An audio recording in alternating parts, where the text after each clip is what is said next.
Meanwhile, the much-anticipated gubernatorial debate between longtime Attorney General Bob Ferguson and former King County Sheriff Dave Reichert is now in the books. The hour-long debate organized by King 5 and the Seattle Times.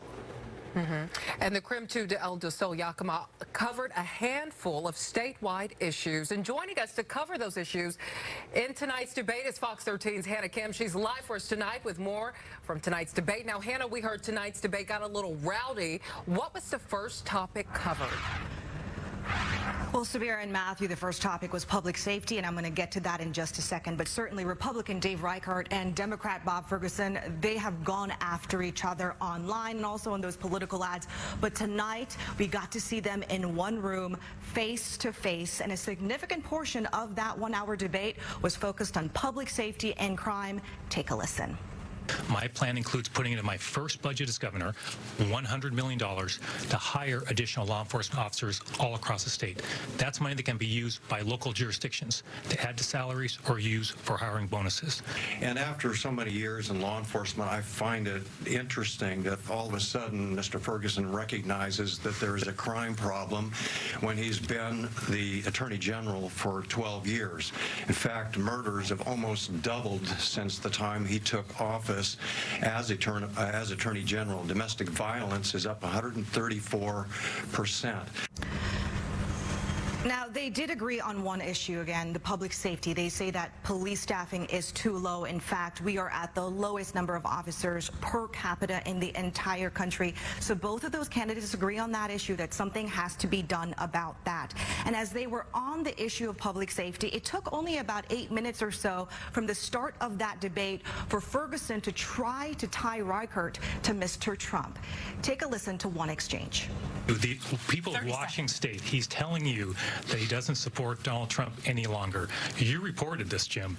You spoke to a group of Republican Party activists, and you said you are supporting Donald Trump. Specifically, what you did was you said. True. That is not true, Mr. Ferguson. I'll take my time back. His campaign is built on lies. Gentlemen, so Congressman, that may be you got to tell the truth, Mr. Ferguson.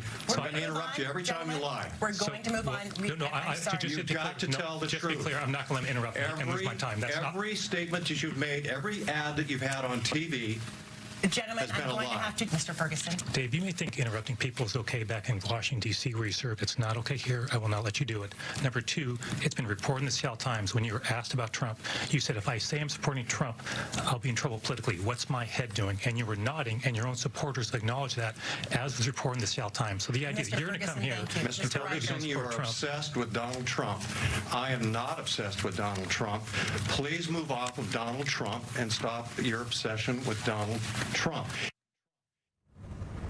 One thing I wanted to point out, though, is that back in July of 2023, I did sit down with Reichert. He did repeat the same thing, that he was not supporting Mr. Trump at that time.